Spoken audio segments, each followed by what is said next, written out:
Okay, safety rule number 5 is decide to give yourself the gift of learning how your body can safely play the guitar without injury. So let's think of it as a gift. Let's just think of it not realistically for a moment, but here I am. This is what I know, this is what I have about playing the guitar, and with whatever comes with that, whatever challenges come with that, either pain or challenges or the chord that you can't make or the string that buzzes or whatever it is that seems like a limitation.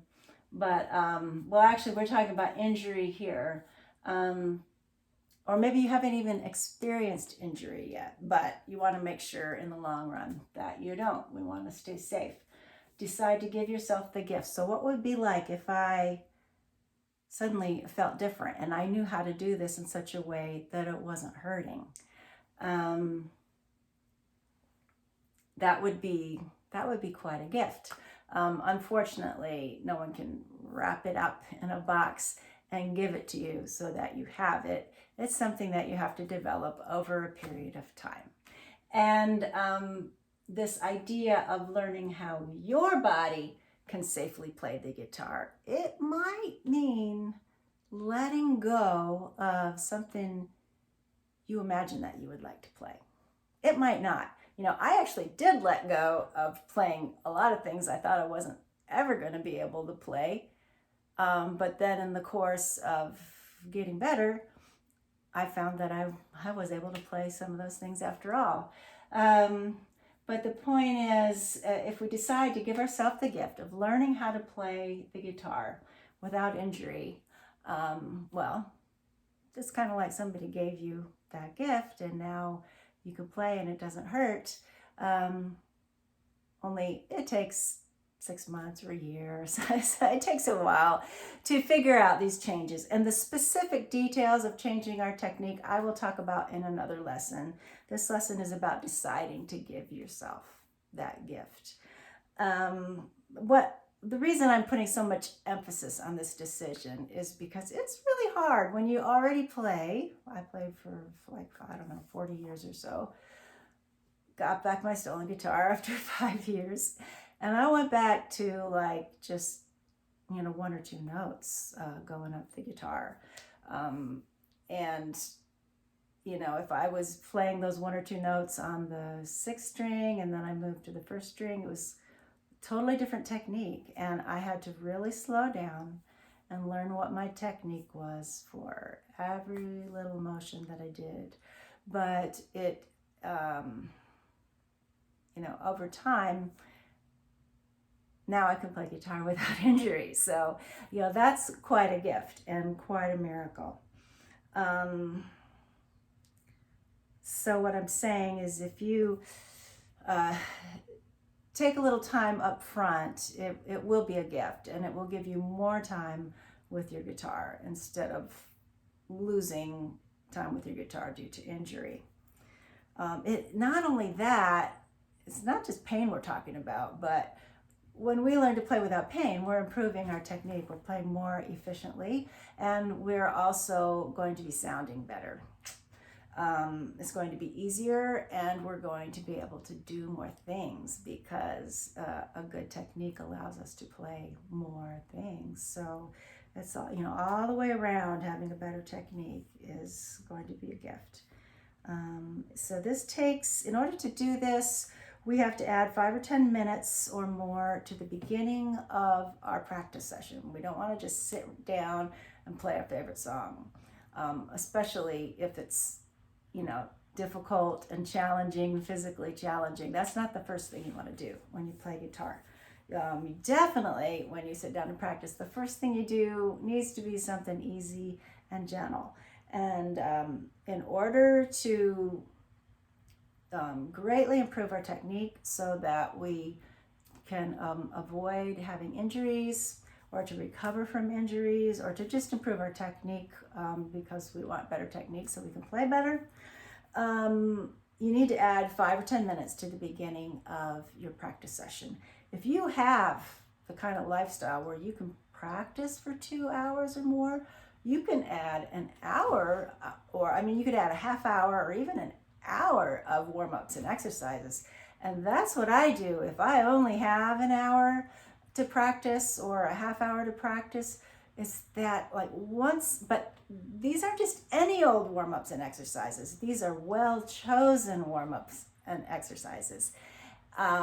If you do it right, the point is they have to be the right ones, not just any old. And we'll talk about how to choose the right ones, I believe, in the next lesson. Right now, we're just talking about that decision, okay? So you can gain a lot of ground, and you can have that gift by adding 5 or 10 minutes to the beginning of your practice session. And if you only have an hour to practice on the weekend, but you have 5 minutes a day during the week, use that 5 minutes for the warm-ups and the exercises that you develop. And I'll teach you more about developing them and exactly what they're going to look like and what they are in some other instruction. If well planned, you can progress in 5 minutes a day. It's really wonderful. You know, you play your 5 minutes a day, you're gaining technique, you're gaining skill, probably gaining strength, and then gradually, after a year or two maybe of this kind of progress, it's really neat when you go to learn something, and it's a lot easier to learn than it was before. That is such a gift. Your warm-ups might be very simple. It might be just one finger. The thing is, some people, well, that's what I was working my way toward when I said it might be one finger, it might be simple. When I said giving yourself the gift, it might mean how you can learning how to play without hurting yourself. It might mean letting go of something, at least for a while. There's a good chance if there's something you're playing that's injuring you, let go of it at least for a while, and there's a good chance you could come back to it later. Or you might just need to let go of that particular style. It depends on your age and the condition of your body. But there are some famous guitarists. Django Reinhardt is the first one that always comes to mind, who have suffered injuries. He was raised in a gypsy culture, and he was in a fire. And his left hand was burned very badly, so that it was deformed for the rest of his life. He really only had 2 fingers. You could say 3, but that third one was quite deformed. And he developed his own technique, his own way of, his own shapes, his own way of accomplishing things on the guitar. And actually, he did some pretty cool things that I would guess he probably never would have done if he didn't have that injury. He was very innovative. There's a lot of beautiful things you can play, really, with just one finger.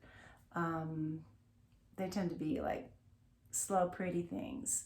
So if you really want to rock out, I would have to think about that. I'm not the rocker outer, really. I'm real happy with the slow, pretty things. But what I'm saying, sometimes we just have to, we don't have to give up playing guitar completely just because we can't play the same things that we used to play. That's what I'm trying to say. And if we don't have the use of all of our fingers, we might be, well, that's another one of the safety rules, is learn to understand. We'll talk more about it later, but when you understand the fretboard, then you can make modifications. And really the point of what I'm trying to say is you can play with 1 or 2 fingers and play some really nice things. Okay, so number 5 is make that decision to give yourself that gift. And it takes some time for it to materialize, but it is a great gift. And I leave you with that, and I'll see you next time. Oh, please like and subscribe and sign up for my email list if you're not already on it. There's a link to my website in the description underneath this video. Bye.